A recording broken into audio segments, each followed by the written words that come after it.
Olá, meu amigo. Olá, meu aluno. Vamos estudar nessa aula a resolução do CONTRAN de número 968.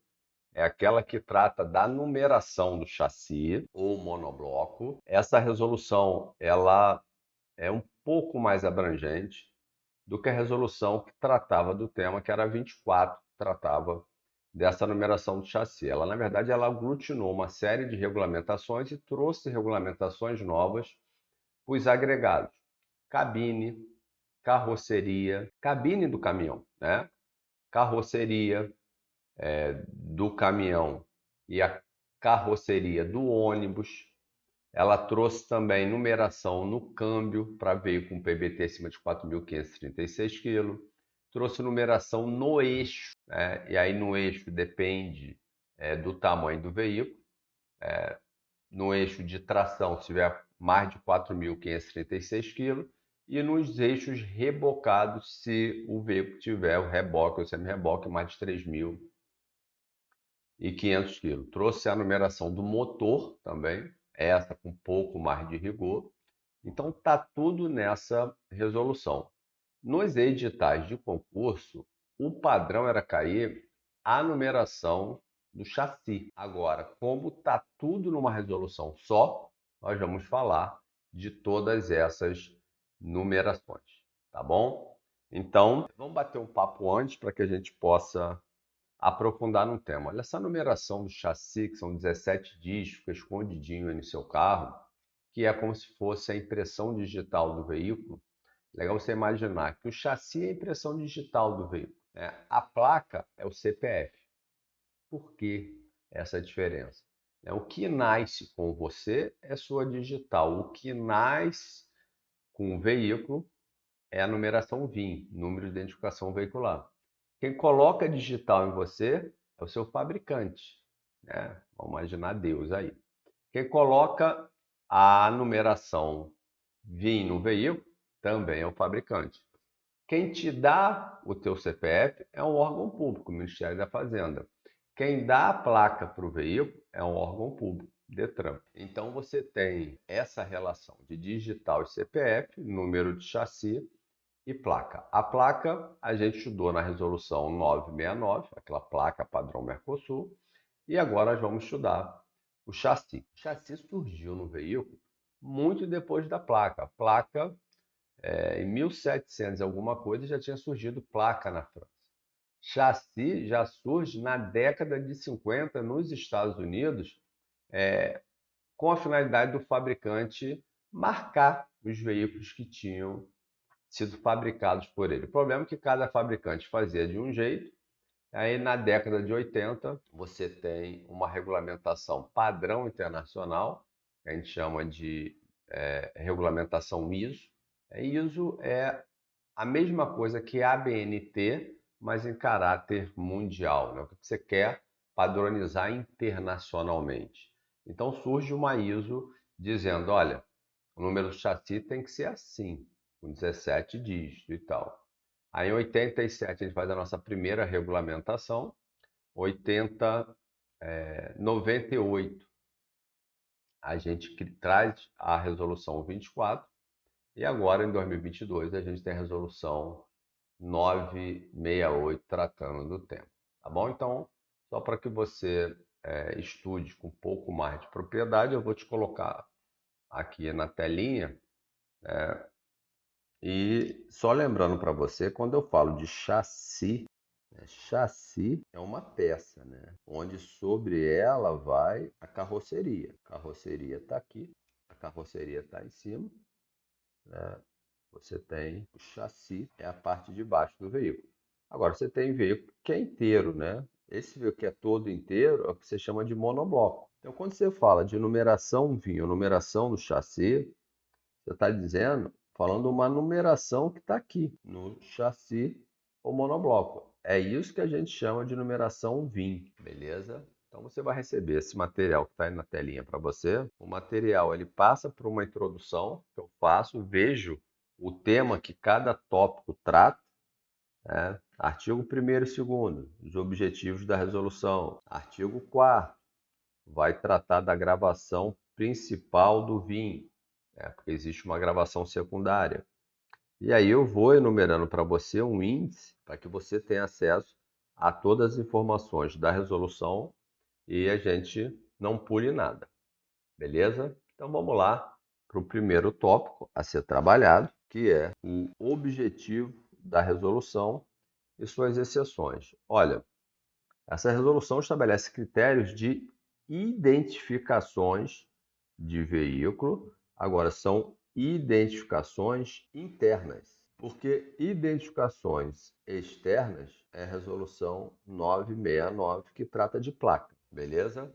Então, quem tem que cumprir essa resolução? Os veículos fabricados, montados ou encarroçados, seja ele nacional, seja ele importado. Essa resolução se aplica a qualquer veículo. E aí, aqui você vai usar um critério bem inteligente. Se o veículo não transita normalmente na via pública, ele foi excepcionalizado desse critério que nós vamos trabalhar nessa resolução, como trator, veículo protótipo de competição. Aquele veículo foi feito para competir. Veículo destinado à exportação, veículo de uso bélico.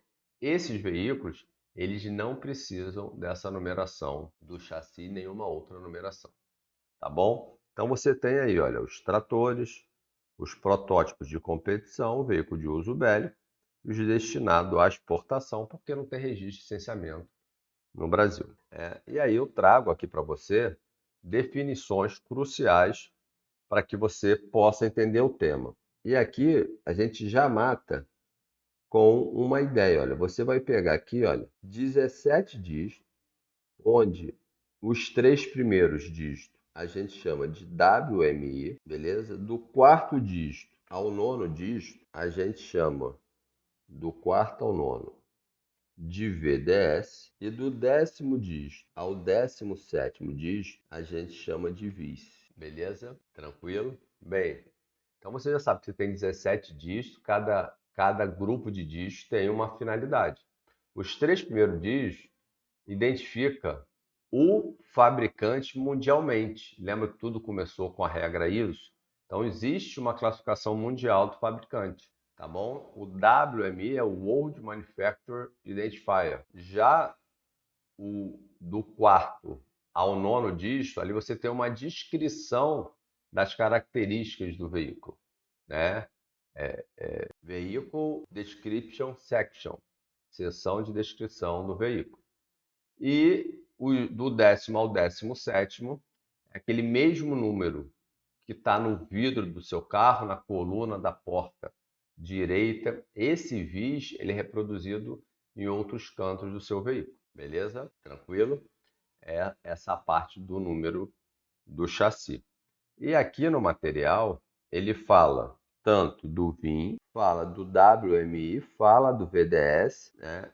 Fala do VIS e traz dois conceitos a mais. Traz a etiqueta autocolante, né? Isso é legal de você pensar. Existe uma etiqueta adesiva autodestrutível quando você tenta remover. Então a gente chama de ETA, etiqueta autocolante, é isso.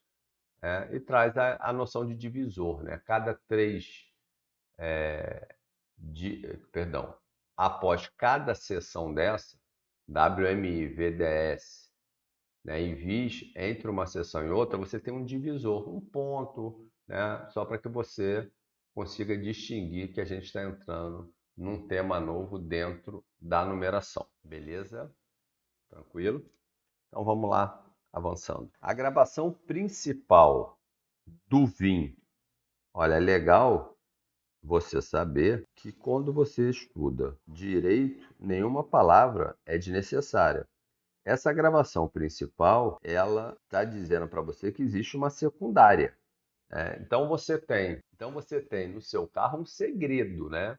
Uma numeração que fica à disposição do Detran para decalcar, né? E verificar se o veículo é autêntico, é ele mesmo, mas você também tem a reprodução dessa numeração em outras partes do veículo, que é uma identificação secundária mais obrigatória, beleza? Um grande número de veículos tem que ter. Existem exceções, mas o seu automóvel, por exemplo, tem esse segredo, tá bom? Que é essa numeração secundária. Então vamos estudar agora a principal, aquela que o Detran vai decalcar lá para comprovar que você apareceu na vistoria, que seu veículo é autêntico. Vamos falar sobre essa. Olha, essa aqui está o seu veículo à frente dele, né? Essa numeração, segundo a legislação, ela fica do lado direito do veículo, beleza? Ela fica do lado direito do veículo. Existe uma norma da ABNT, que é a 6066, que diz o que e como deve ser, o que vai escrito, né? E como deve ser feita essa inscrição da numeração VIN. Agora, muitos alunos, eles me perguntam, mestre, a ANT normatiza o Código de Trânsito Brasileiro? Não. A ABNT traz padrões internacionais de qualidade para o Brasil e são normas que não são de cumprimento obrigatório. Uma norma da ABNT, para ser cumprida na legislação de trânsito, ela tem que ser citada numa resolução do CONTRAN, beleza? A ABNT tem uma natureza jurídica de direito privado, não é órgão público, é isso que eu quero dizer para você. Não é uma casa legislativa, não cria norma, ela normaliza, tudo bem? Ela não normatiza. Consegue ver a diferença? Ela normalizar é criar uma norma que não é de cumprimento obrigatório. Normatizar é detalhar a lei. Ela não detalha a lei igual o CONTRAN. O CONTRAN normatiza. A BNT normaliza. Uma norma da BNT, para ser cumprida, ela tem que ser mencionada numa resolução do CONTRAN, beleza? Então, norma da BNT, né? Profundidade 2 milímetros, isso é legal, né? Que o aluno ele termina de estudar isso, fica extremamente confuso com esses milímetros. Mestre, esses milímetros caem em prova? Olha, nunca caíram em prova, mas é legal você saber. Você já está estudando um tempo, né? Quer virar doutor no trânsito. A profundidade, aquilo que você escreve, tem que ter uma profundidade para que com o tempo ele continue existindo. A corrosão não consegue tirar ele dali.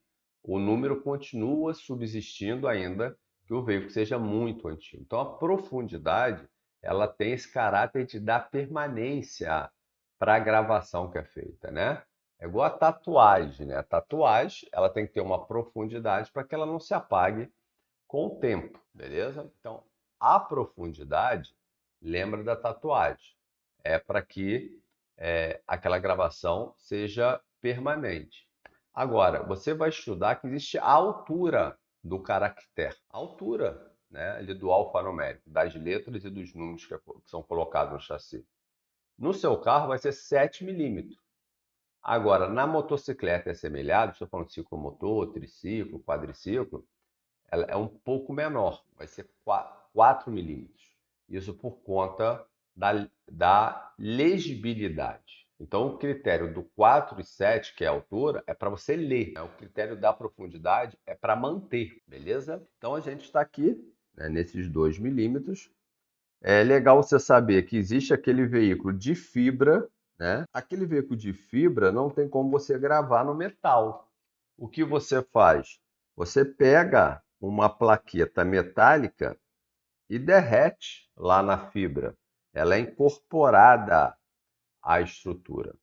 Beleza? Tranquilo? Olha que coisa legal. Se alguém te pergunta assim, ó, cai numa prova, é vedado o processo de gravação pontual manual. É vedado você fazer com martelinho a numeração. Tem que ser feito num processo industrial. Está certo ou está errado? Está certo. Tem exceção? Tem. Mas numa prova você tem que saber que a exceção não contamina a regra. Se alguém te pergunta assim, a casa é asilo inviolável do morador? Você vai dizer que está certo. Mesmo sabendo que é possível entrar em caso de flagrante delito, que é possível entrar para prestar socorro. Então, mas é asilo inviolável como regra.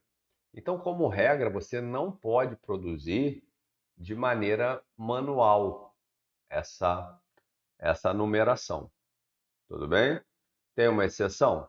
Tem uma exceção para fabricantes que produzem por ano até 500 unidades.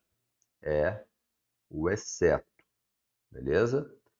Legal de você saber. Ano modelo. Quando você vai lá naquela numeração do veículo, que tem 17 dígitos, o 10º dígito é o ano modelo. Isso é muito maneiro de você entender. Cuidado, hein? Não é o ano de fabricação, é o ano do modelo. Então você pode ser um carro fabricado em 97, modelo 98. Você pode ter um veículo 2025, modelo 2026. Então o ano do modelo, ele vai no chassi. O ano de fabricação, perdão, o ano do modelo vai no número do chassi. O ano de fabricação vai no chassi. Consegue ver a diferença?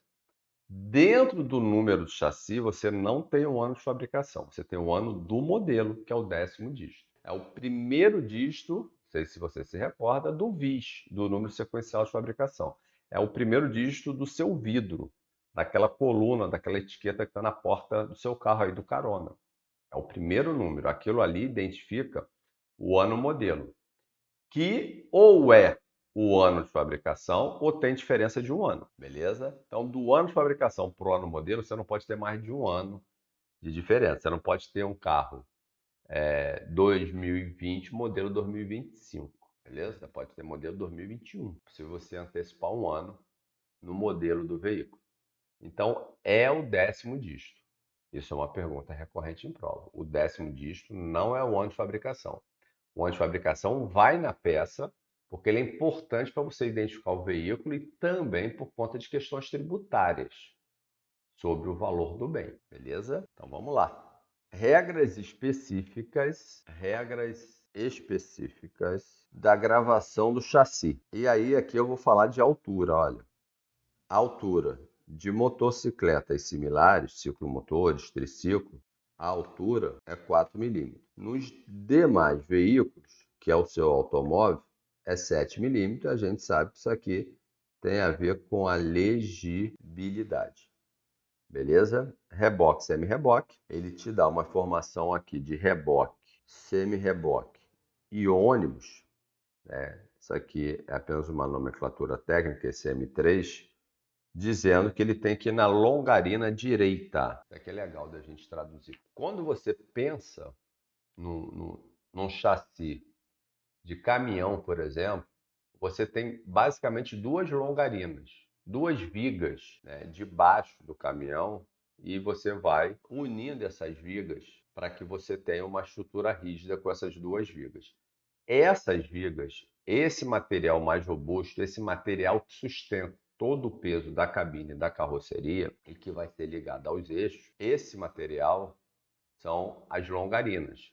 A estrutura do chassi do caminhão é na longarina. Então, quando o veículo tiver essa estrutura ou for ônibus, né, essa numeração do chassi, ela vai na longarina direita. Você olha para frente do veículo, a longarina direita.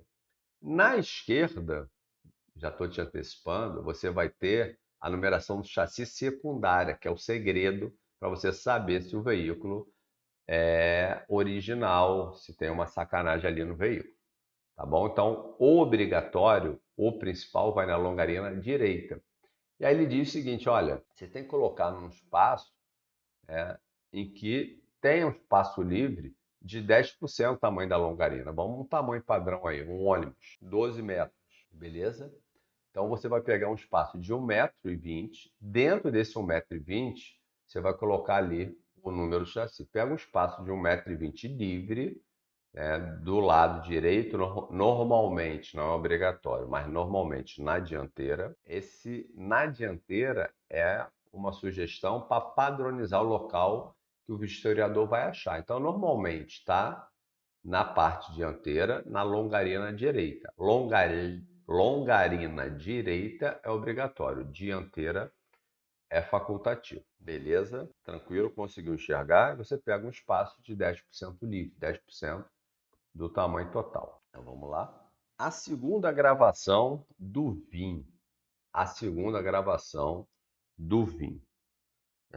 Essa segunda gravação do VIN é o tal segredo, beleza? É o tal segredo. Aí ele diz, ó, essa segunda gravação do VIN é obrigatória, beleza? Qual a forma de você fazer essa segunda gravação? Isso aqui é muito maneiro também, olha. Ele vai dizer para você que a segunda gravação ela pode ser em alto relevo ou baixo relevo. Aí o aluno lê isso e fala, porra, alto relevo e baixo relevo? Baixo relevo, ele está dizendo que você vai fazer 2 milímetros para baixo, vai fazer um buraco no chassi de 2 milímetros e vai gravar. No alto relevo de 2 milímetros, você vai ter uma gravação que ultrapassa a altura do local em 2 milímetros, é para cima. Então, o alto relevo é intuitivo, né? É alguma coisa para cima. O baixo relevo é você furar ali a chapa e fazer a marcação, tranquilo? Então, essa segunda gravação pode ser alto relevo, pode ser baixo relevo, pode ser plaqueta metálica e pode ser a ETA, a etiqueta autocolante. Beleza? Tranquilo? Então, tá aqui para você, olha. Alto relevo, baixo relevo, plaqueta e a ETA. No reboque, semi-reboque, a segunda gravação, eu já falei para você, vai ser na longarina esquerda, beleza? Agora, quem não tem a segunda gravação? Veículos que não tem muito espaço para isso. Fica fácil de você achar, ou seja, difícil de esconder. Esse veículo que é difícil de esconder é aquele que tem um quadro pequeno, um chassi pequeno, que é a motocicleta, beleza? Na motocicleta, ou tu coloca no chassi ou na coluna de direção essa numeração VIN, beleza? Não tem a segunda gravação na motocicleta, como também não tem, ó, ciclomotor, motocicleta, motoneta, triciclo, quadriciclo, chassi de ônibus, porque tem uma chassi de ônibus, não precisa da segunda gravação. Chassi do ônibus, a lógica é a seguinte, olha. Vamos fazer o desenho do ônibus aqui, beleza? O chassi do ônibus, aqui tem uma numeração VIN. Aqui na carroceria do ônibus, tem uma numeração chamada número de identificação do coletivo, né? Número de identificação do ônibus, da carroceria do ônibus, esse NICV.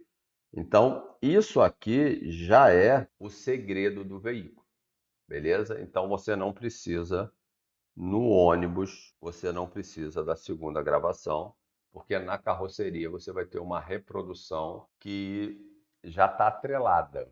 O número não é idêntico ao número do chassi, mas está no sistema, beleza? Não sei se você consegue enxergar, mas o veículo ele nasce quando você cria um código Renavan para ele, um registro nacional.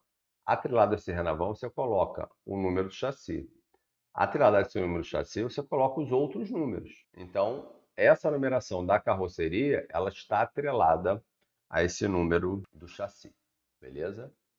Então não tem essa segunda gravação. Gravação do ano de fabricação. O ano de fabricação, você sabe que ele vai ser gravado no chassi ou no monobloco. Então aqui, olha, quando você tem um chassi com uma carroceria aqui em cima, você tem no chassi tanto a numeração VIN quanto o ano de fabricação. Beleza? Consegue enxergar isso? Bem, e aí o que você tem que saber sobre isso? É bem intuitivo, ó. Para que dure, né, aguente as intempéries.